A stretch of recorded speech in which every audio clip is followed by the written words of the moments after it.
Any organization that progresses successfully through changing dynamics of its work and the culture around it looks at itself and the outside factors that impact it.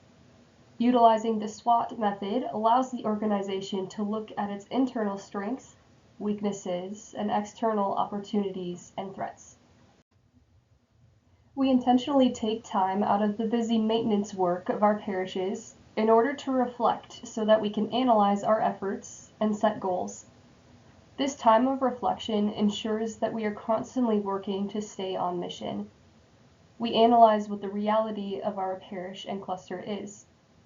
We can use data such as mass and sacramental numbers, numbers of people in attendance at various events and activities, and even subjective data of how things feel, like the joy of an opportunity.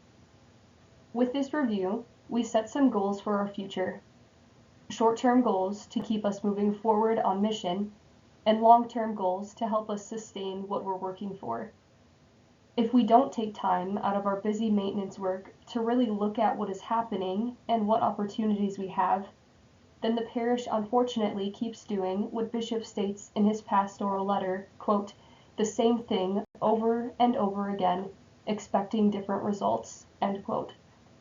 We need to look at the opportunities and threats and dig in to see what else we can do. It'll be important to have a small team to lead this process and help collate all the information. There are many different ways to go about doing a SWOT analysis. There are definitely individuals in your parish who have experienced this structure through their own work. Utilize those individuals to help you determine the best format to use for your parish or cluster community. Because individual parishes have their own needs, but are expected to collaborate with their cluster, it would probably be beneficial for each individual parish to participate in a SWOT, and then come together and participate in a cluster SWOT. One thing to not forget in this entire process is to engage the parish in prayer. Intentionally pray for the guidance and support of the Holy Spirit to receive input and guide leadership in being open to ideas. If you haven't done a SWOT before, it is simply a brainstorming discussion of gathering input on the strengths, weaknesses, opportunities, and threats regarding parish/cluster life. It is best to make the input as visual as you can, using a whiteboard or chart paper, and concentrating on only one of the four at a time. Gathering ideas and insights from as many people as you can is the ideal. Hosting small group discussions and even parishioner surveys helps to gather that information. Use today's technology and the process of relationship building to set these discussions up for success. SWOT will have you looking at internal and external factors. The two internal factors are the strengths and weaknesses of the organization. The two external factors are the opportunities and threats posed to the greater church and/or community. Let's now take a look at the four areas of a SWOT and what should be discussed during the brainstorming. Strengths are all those positive attributes and resources that are currently assisting to lead your parish on mission. When listing all the strengths, think about how your parish already makes disciples. What great things are going on, whether organized by the parish or as a natural occurrence, such as small groups forming to pray or study. What key sacramental opportunities are occurring and growing? How are people witnessing their faith with the parish community as well as the greater community? What devotional practices are seeing an increase in attendance and why? If you are using this PowerPoint to lead the discussion, pause the audio now and work as a group to list all the strengths of your parish or cluster.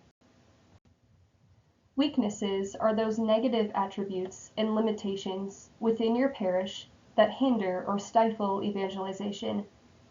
Think about those families and parishioners you've lost to other congregations or to abandonment of faith. Did they leave because they do not have a personal relationship with Jesus Christ and cannot relate to his saving presence? Think of the impact of the secular culture on the lives of your parishioners. Are there divisions among parishioners that cause miscommunication or a lack of communication? Is there adequate formation in the faith and what it means to evangelize? If you are using this PowerPoint to lead the discussion, pause the audio now and work as a group to list all the weaknesses of your parish or cluster. Opportunities are all those things that the church can leverage to advance the mission of sharing Christ with the world. Are there families that have moved into the area? Are there new businesses or opportunities to engage new families? Are there new ways to communicate to parishioners? Is there an opportunity to reach out to more people in the community? If you are using this PowerPoint to lead the discussion, pause the audio now and work as a group to list all the opportunities for your parish or cluster. Threats are those things that challenge the church in regard to evangelization. Some of these things the parish may not have complete control over, but in identifying them, may be able to recognize an opportunity to change the trajectory. What are those elements of the secular culture that are hurting the parish? What are some cultural beliefs and misunderstandings about the church that are impacting the parish? If you are using this PowerPoint to lead the discussion, pause the audio now and work as a group to list all the threats for your parish or cluster. Now it's time to take all those things that were listed and summarize them in order to use them to set some goals. Either the team leading the SWOT or an individual or two should take all the suggestions and pull out the repeated categories or concepts, noting the majority of repeated ideas. With this summarized list, the parish council, finance council, evangelization team, and other pertinent ministries of the parish should review which items are feasible or need more thought and discernment. Once these groups have identified and selected the strategies to address these items, a plan needs to be developed to implement them. A simple way to look at this is through what is called the TOES matrix, where you compare the strengths and opportunities, weaknesses and opportunities, strengths and threats, and weaknesses and threats. Examples of how this can be done are presented later on. With everything summarized, it is time to formulate the goals. SMART goals are a simple formula to ensure that the objective is specific, progress can be measured and achieved, the goal itself is relevant to the mission, and that there is a time frame in which to accomplish the goal. For the diocesan goal setting, you'll also note that you'll be expected to indicate who is responsible for accomplishing each goal. It should never just be one person, and the priest can't do it all by himself. A team of people is always best to hold each other accountable and give support. Goals that leverage strengths and maximize opportunities are proactive and focused. Too often as church, we react to what is going on and therefore are always behind and trying to catch up. Setting a goal that looks at what we do well and identifies the right time and circumstances in which we can grow is the ideal. Here is an example of a goal that leverages strengths and maximizes opportunities. Holy Name Parish has identified a growing number of immigrant families in their community. This is an opportunity to support those families. The parish identified their catechetical program as a strength in being able to help meet the needs of those families. By expanding their catechetical program to include opportunities for immigrant families, they hope to increase active participation in Mass and sacramental life by 25% over the next 2 years. Goals that address weaknesses by capitalizing on opportunities aim to overcome limitations by taking advantage of opportunities.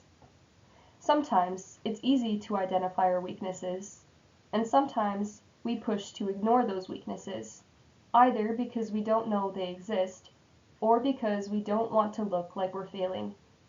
Weaknesses are there, no matter what. We need to learn from them and identify people and opportunities to help us move beyond them. Here is an example of a goal that leverages weaknesses with opportunities. Holy Name has identified that their parishioners need help understanding the salvific presence of Jesus Christ in their lives, the purpose of the Mass, the purpose of prayer, etc. By beginning to specifically train individuals in small group ministry, the parish hopes that these individuals will make an impact on their personal sphere of influence to then influence others to be trained in small group ministry over the next 12 months. Goals that use strengths to mitigate threats focus on using the parish's internal strengths to reduce the impact of external challenges. It is easy to say that we have no control over the greater world and the secular culture. That is not true. Each parish can do their part to double down on their strengths of proclaiming and living the faith to influence more and more people to bring back the faith into their lives.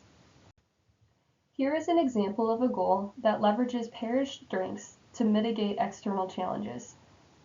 Over the next 2 years, Holy Name Parish is going to use social media and other media outlets to educate the general public on the positive impact the Church has had on social issues. There are many media outlets they can share, but they may develop specific information that addresses social issues right in the local community.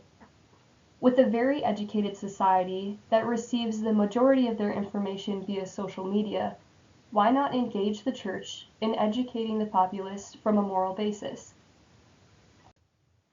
Goals that minimize weaknesses and avoid external threats address the parish limitations, but also reduce the danger of those threats. Sometimes we use the threats of the community and the world to validate our weaknesses so that we have an excuse for why we are failing. In evaluating and minimizing weaknesses, we can reduce that danger to stop threats from restricting our evangelization efforts. Here is an example of a goal that minimizes a weakness to minimize a threat. In this goal, Holy Name Parish identifies that there are many ministries occurring in their parish, but they each have their own vision and practices of evangelization. In order to combat the problems of division, they will unite under a common vision and purpose for more effective evangelization. Conducting a SWOT and setting goals is a fluid process. It should never be a one and done. Every year, the goals should be re-evaluated, tweaked, and updated. Even within that year, they should be analyzed to see if progress is being made and goals are being accomplished. It's important that the parish has an opportunity to dream. The more people involved in this process, the more support and energy will be put into accomplishing the efforts.